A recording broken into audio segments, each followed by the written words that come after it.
You know what I'm saying? All the steppers gonna be in the city, right? Look, cuz, I'm telling you like this. When you see me, you better tuck tail and run, nigga. I ain't gonna lie to you. It's my weekend.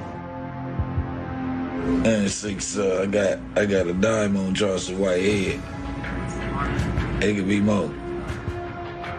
Me and you can't have no business. You threaten to put money on my life. I'm a victim of a crime against a gangbanger like you, and you out on fair. No. I don't want to fight. I don't want to box. Keep on running content on my name. I'm putting Kill Squad in the street. Oh yeah, Slide for Vaughn, right? Yeah. They say you can't say that no more. Why? Oh yeah, because of. Wait, no. Like, who died? You can't say that no more. Oh, because of FBG Cash? Or who? Nah, because Lul Pab. Welcome back to another episode of Swamp Stories. For this one, we cover a man who the internet seems to take as a joke, somebody who talks that talk but doesn't walk the walk. But as you'll see in this video, this man has a rap sheet longer than Jason Love, and on top of this, he's willing to do the unthinkable, crossing his own flag for the money. And most importantly, you'll get to see who he really is behind the scenes and why he's about to spend the rest of his life in prison. So if you ever took Bricc Baby as a joke, this video will certainly change your mind. But before we get into it, let me run the intro.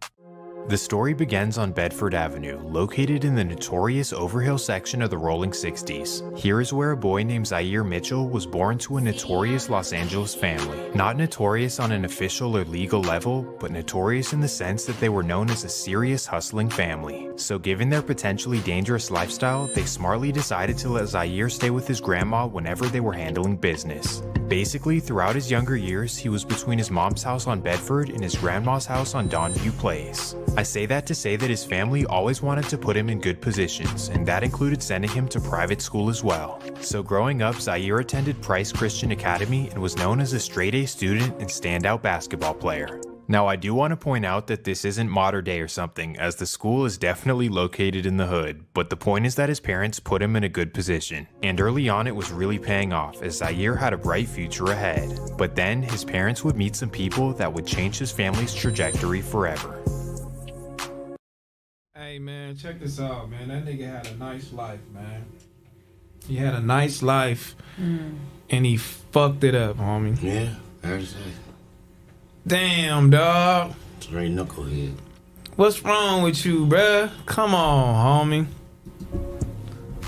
While Zaire was in middle school, his parents would meet and build a relationship with Big Meech and Southwest T, the founders of the notorious BMF. Ooh-wee, this took their hustle to a whole new level. Basically, they started with helping BMF expand to the West Coast, but then they were actually invited to live with them in Detroit. This was a financial opportunity of a lifetime, and Zaire's parents would take up on it and flee to Detroit. Obviously, they would leave the kids back home to be raised by Granny, and this is when life would start to derail for Zaire. Once his parents left, he began to veer towards hanging out with his cousins in the hood, who happened to be notorious Rolling 60s members. And unfortunately, as soon as he was introduced to the lifestyle, he knew that he wanted to be a part of the streets. But because he was only 11 to 12 years old, his cousins refused to put him onto the hood, and as a result, Zaire tried to create his own gangs. And we started some called Inglewood, California Crip. Me and my best friend, Envelope. Then, after giving up that idea, he decides to join something else. From there, I joined a clique called CIP, and it was completely irresistible players. And the police end up documenting us in the gang files as Crips in Progress, CIP. So they changed it from completely irresistible players to Crips in Progress because we was getting into so much shit in the area. So that was really my introduction. So now as a middle schooler, Zaire is roaming the West LA streets as an unofficial gang member. But then his friend's uncle would find out about this, and things would not be good for them. Well, not in the way you'd think. Instead of being upset that they're in the streets like any responsible adult should, he was just upset that they didn't join his gang. Uncle Mike, he found out we all was from this clique, and he came over there tripping one day. Like he was bullying, like this is a big buff grown man. He came over there tripping on this one day, like I ain't having it. Like y'all either go turn West Boulevard today or this shit over. So now Zaire is pressured with the ultimatum of joining the West Boulevard Crips. This was like a dream come true, except because he was told to do it, he now did not want to do it. Like if I'm gonna join somewhere, I'm gonna do it because I want to, not because somebody else is telling me to do it. I ain't finna be from West Boulevard, cause he tried to make me. You know, I was rebellious back then, so I started hanging with the Harlem 30s. So now after rejecting the West Boulevards, he starts hanging out with the notorious Harlem 30s. He runs with them for a short time, but then his cousins come around and are like, you're either gonna join over there or join us with the 60s. Like my mom always had a house nearby Slauson, and all my cousins lived on Slauson, so I ended up getting put on 60s like my 14th summer, but I always was affiliated. So Zaire officially gets put onto the 60s during his 8th grade summer. I got jumped by all old man. I squad with one, he was like 19, and I squad with like a 30-year-old and a... Damn. Yeah, I got knocked out. So now he's officially a Rolling 60s member right before starting out at his private high school. He's known as Zaire Mitchell at school, and on the block he's known as Wild Bill from the Overhills. But somehow amidst his gangbanging, he's able to maintain an above 3.0 average at school and to become the backup point guard. Now you might hear backup point guard and think that he was trash, but nah. You gotta know where he went to school. They were stacked. We'll get into all of that in a second, but the point is that while he's doing all this positive stuff, he's also living the life as a full-time gangbanger. Man,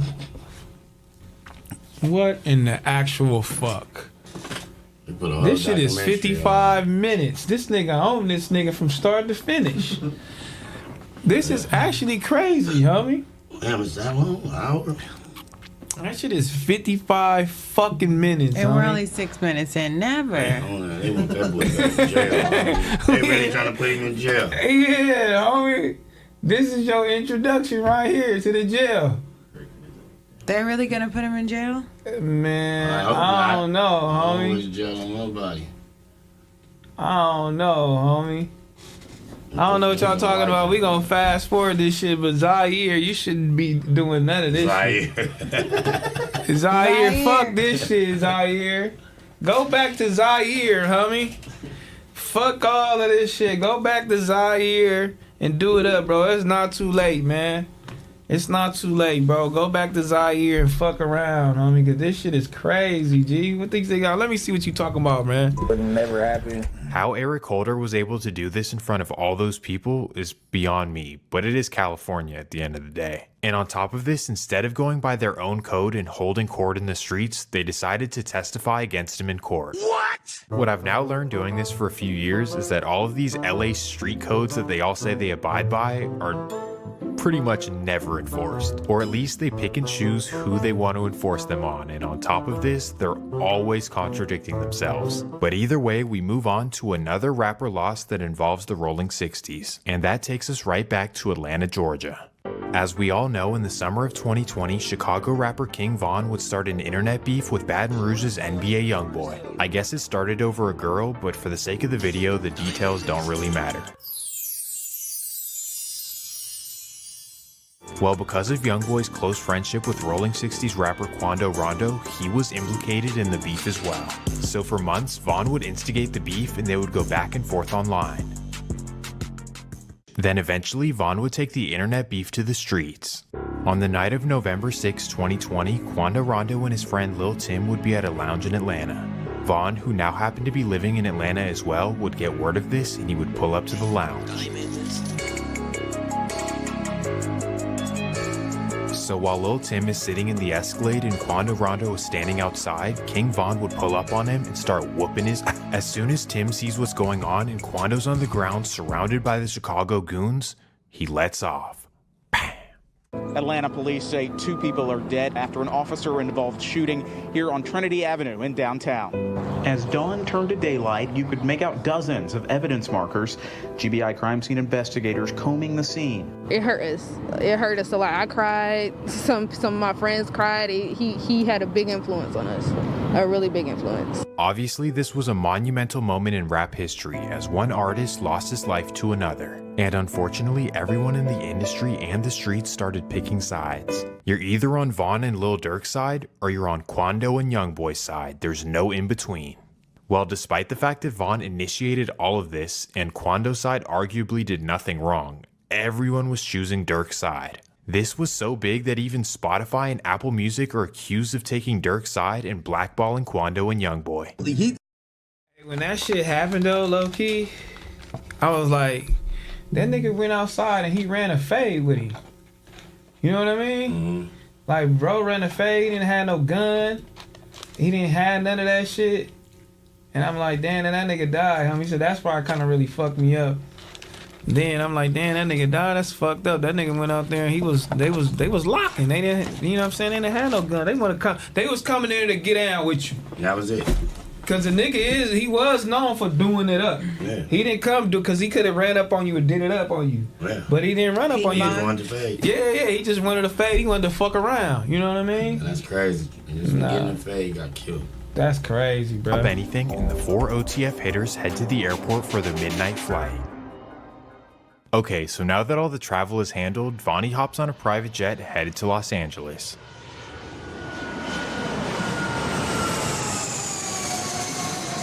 He touches down in the early morning, and now it's time for him to get everything together. August 19th, 2022, 7 a.m. Vonnie takes an Uber to a luxury car rental and gets a BMW M5 and an Infiniti G37. He then wipes them down individually and takes them to get tinted. While waiting for the cars, he takes an Uber to Big 5 Sporting Goods where he buys 4 ski masks and 4 pairs of gloves. Oh, and not to mention, he again uses the OTF credit card. Well, once he leaves the sporting goods store, there's only 2 things left for him to do. First, he needs some Briccs, and secondly, he needs to find out exactly where Quando Rondo is. And here is where 2 new mystery men come into the picture, known to the FBI as Co-Conspirator 2 and Co-Conspirator 4. Well, after the rental cars are ready, Vonnie meets up with Co-Conspirator 2. And when they meet up, number 2 hands him a duffel bag full of so they go their separate ways, and Vonnie now meets up with number 4. Together they go over strategy, and number 4 tells him to follow him. He'll take him exactly to Quando's location. Ooh-wee, it's really about to happen, and now they go to the hotel to pick up the rest of the hitters. From here, Vonnie and the hitters inside the M5 and Infiniti follow number 4 to Quando's location. Aha, there he is. They spot his black Escalade on Melrose Avenue. Then number 4 messages them and tells them that that is in fact Quando's car. Now he vanishes off in the distance and allows the OTF hitters to do what they do. They're now tracking the black Escalade down Melrose, waiting for the perfect opportunity to strike. Well, after a few minutes of following, the black Escalade busts a right on Beverly Boulevard and pulls over to get some gas. Oh yeah, now it's the perfect time. They head up an alley next to the gas station, park their cars, and get out on foot. They then run into the gas station and absolutely light up the Escalade. After emptying over 100 shots, they run back to their cars and vanish off in the distance. Thankfully, Quando Rondo was untouched, but sadly, his best friend wasn't. Right now, the search is on for 3 people who police say shot at a Savannah rapper, killing a member of his entourage. It happened in Los Angeles, and cameras captured the aftermath. Shots fired. Nah, this shit is crazy. I remember when that shit happened too. I remember when that happened too. And I seen that little young nigga getting out the car crying and doing all that. I think he was fed up then, homie. He was fed up. He knew somebody dropped the dime on him and saved him his location. He was fed up, homie. He like, bruh, I can't keep doing this. Niggas is dying everywhere. I can't even barely go outside. I can't even really do shit. I can't even really perform. What am I doing? That's crazy because it always happens in L.A. I'm making us look bad. You go to L.A., bitch, you might not come back. Mm-hmm. Basically, that's crazy. Look what happened. Look what happened. And all the shit Everybody. That shit ain't making niggas look Hayes, cool. and a trustworthy friend of Durk brings them a whole lot of money. Now this begs an important question. Who does Durk trust in California to handle a whole lot of his money? And on top of this, who did he trust to find Quando's location and to supply the weapons? Well, I have somebody in mind, and I definitely think he's either Co-Conspirator 2 or Co-Conspirator 4. Given everything we know about Bricc Baby's history in the streets, his dislike for Quando Rondo, and his relationship with Durk, it would only make sense. But not only does it make logical sense, but there's also a whole lot of information out there that will make you think that Bricc Baby had something to do with this. So now let's get into the reasons why Bricc Baby was certainly involved. Ooh, here we go. Reason number 1. Directly after losing his friend, Quando Rondo blames the Rolling 60s. Directly after the incident, he goes on social media and posts this on his story. Basically what he's saying is that he's done with the Rolling 60s, he's putting down his flag because of disloyalty. Now ask yourself, why after this incident would he be upset with his own gang, so much so that he's gonna put his flag down because of disloyalty? Obviously, he knew something the world didn't, that the Rolling 60s had something to do with the death of Lul Pab. And as we know from the indictment, somebody from LA gave up his address, so who else could it possibly be? Who else in Los Angeles would know Quando's exact location other than his own gang who he's supposed to tap in with? And on top of this, which Rolling 60 would be connected to Durk? Obviously Bricc Baby. And that's just the first reason why I believe that Bricc Baby is co-conspirator 4. And trust me, there's a whole lot of other reasons as well, all coming out of his own mouth. And now we're at reason number 2. Bricc Baby hints at it and admits that he was involved. During the period after the incident, nobody was thinking that Lil Durk was involved because it happened in LA and the whole Rolling 60s thing. But that's when Bricc Baby goes on No Jumper and reveals to the world that Lul Pab's death was get back for Vaughn. Oh yeah, Slide for Vaughn, right? Yeah. They say you can't say that no more. Why? Oh yeah, because of. Wait, no. Like, They who died? say you can't say that no more. Oh, because of FBG Cash? Or who? Nah, because Lul Pab. Ooh-wee, this is when... Hey, homie. That's crazy. All bullshit is I'll be joking. I don't wish nothing on you, homie. But this shit is getting too crazy. Yeah. You go on this fucking platform, homie. Sit on this damn platform doing this shit for what? You shouldn't even be a motherfucking nothing. You shouldn't even be doing nothing. You should have been a star basketball player. Should have went to college, doing it up, crazy career. You couldn't have to do none of this shit, homie. Zaire is tripping. I don't wish nothing on you. I be joking and shit, but this is right here is crazy. And this nigga almost got 1 million views on this shit. The police is looking tapped in. Let me see. They doing this. The police. Damn. This is crazy, homie. Let me tap in on this shit, bruh. People started to put 2 and 2 together. Lil Durk had something to do with the death of Lul Pab. And isn't it interesting that one of Durk's closest friends and Rolling 60s member is the one who revealed it? Well, Wack 100 thinks it's very odd as well. Could kind of turn into something, because if I'm not mistaken, he kind of made a comment like, I guess they can't say OTF didn't slide. There's no getting out of that. Listen, if he's just a random person, it's whatever, but he's somebody who's got photos with Durk. He's been pictured with all the OTF guys and stuff. It seems like that was before he even worked for No Jumper. That actually was the interview that made me like, you know what? I'm gonna fuck with you. Wait, what? That's why you hired him? Because he snitched on Lil Durk? What? But anyways, let's continue. Because at the time, OTF was never mentioned. Right. He's the first one that made any type of anything that OTF was involved by saying, I guess they can't say they didn't slide for Vaughn no more. It's like... Well, if this doesn't convince you enough, right after this, Bricc Baby would drop a song where he basically incriminates himself. In a song called Not Enough, here's what he says. He was ducking trying to hide, now he in a blunt. We dropped 100 shots, go dig your partner up. Then he says the last one we turned into a pack, we got 1 million plus. And now knowing what we know from the indictment of the co-conspirators getting paid, I mean, you know? But of course on the flip side, he could just be lying about the money, right? Except for the fact that after this, he mysteriously starts living in a Calabasas 4-bedroom mansion. So just a year after getting out of prison for robbing a jewelry store, you're living in a Calabasas mansion. How does that make sense? I mean, No Jumper ain't paying that much, because I promise you Bricc Baby's house is worth more than Adam's. Don't forget, Bricc Baby is the rich Crip.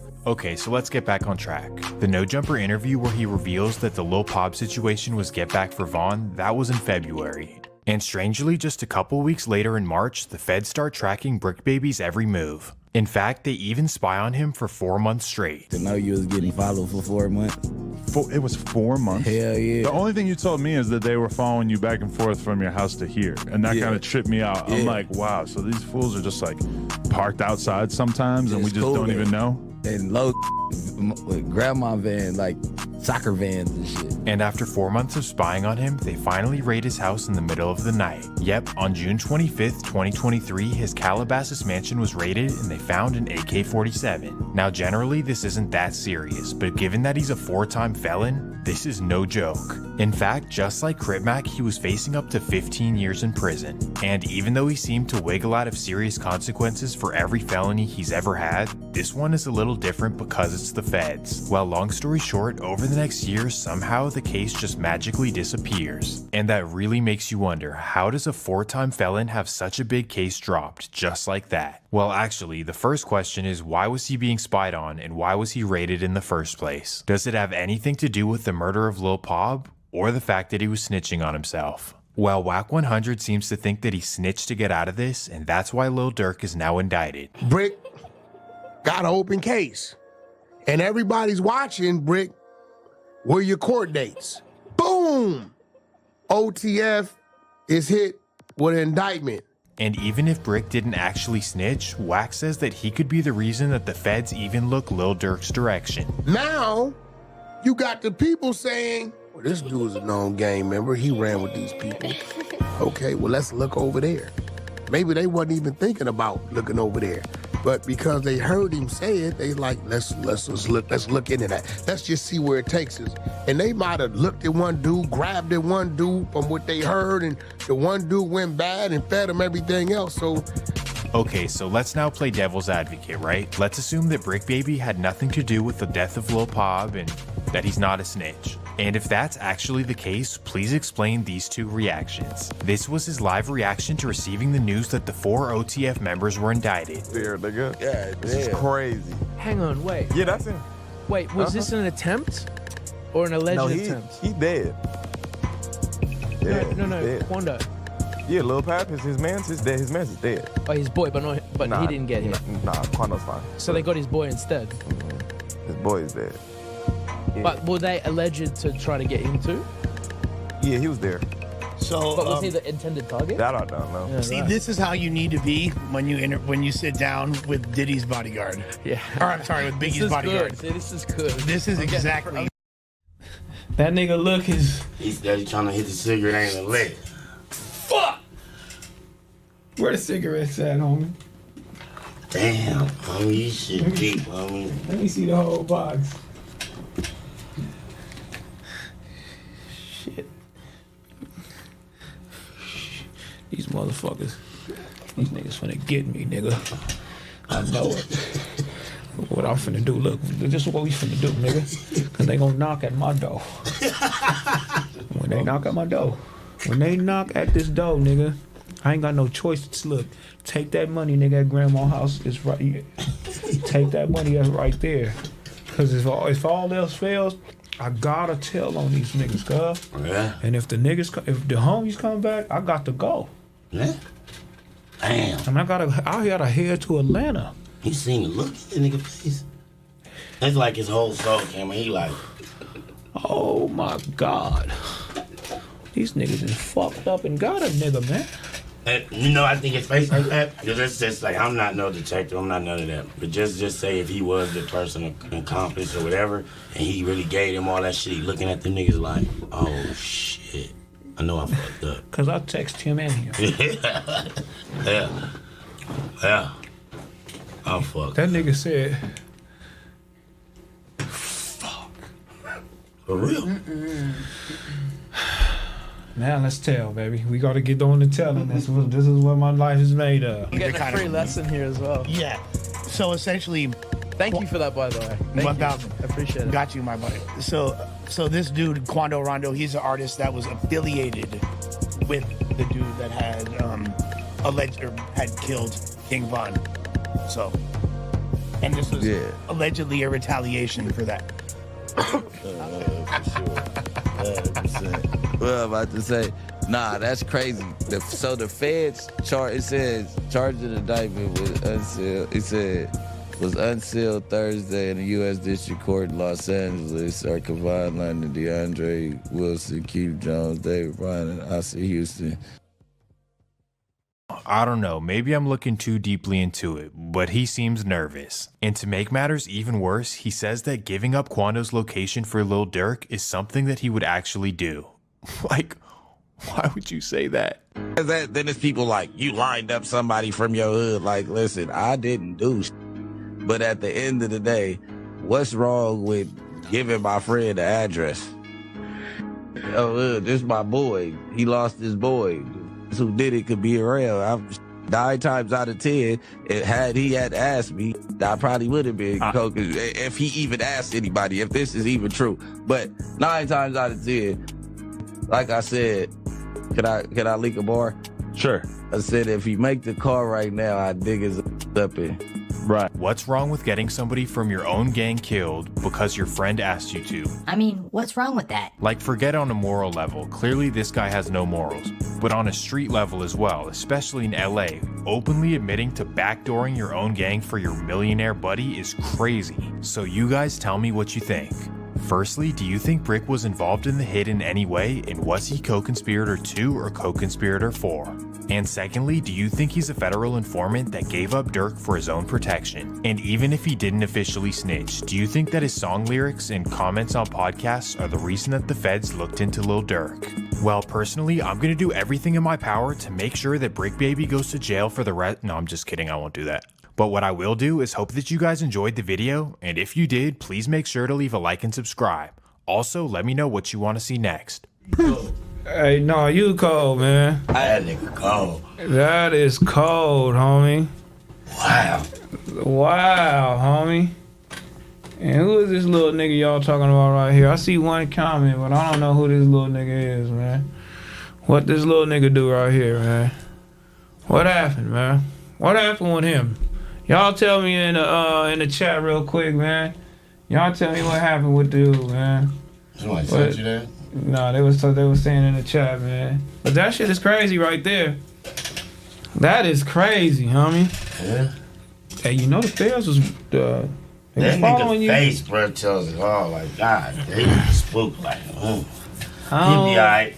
No, I don't wish nothing on you, dog. That's crazy. That's crazy right there, doggy. You know what I mean? You ain't did nothing. You ain't got nothing to worry about. You did. You got to worry about dog catching your ass. Nigga said what? Who? Them niggas? Right.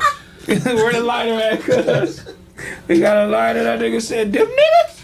That nigga was spooked like, yeesh. You know what I'm saying? Who them? He did the Queen Latifah. Day by night, 36 times as long as night. Shit.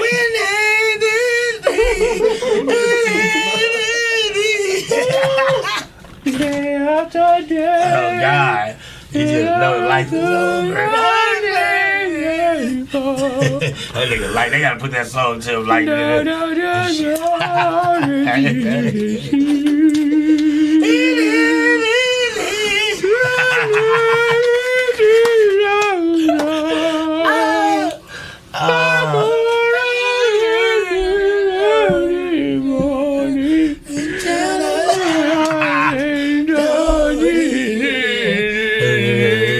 he live with the Lolo there? Fuck it, we going on. Bricc Baby want to go out, cuz.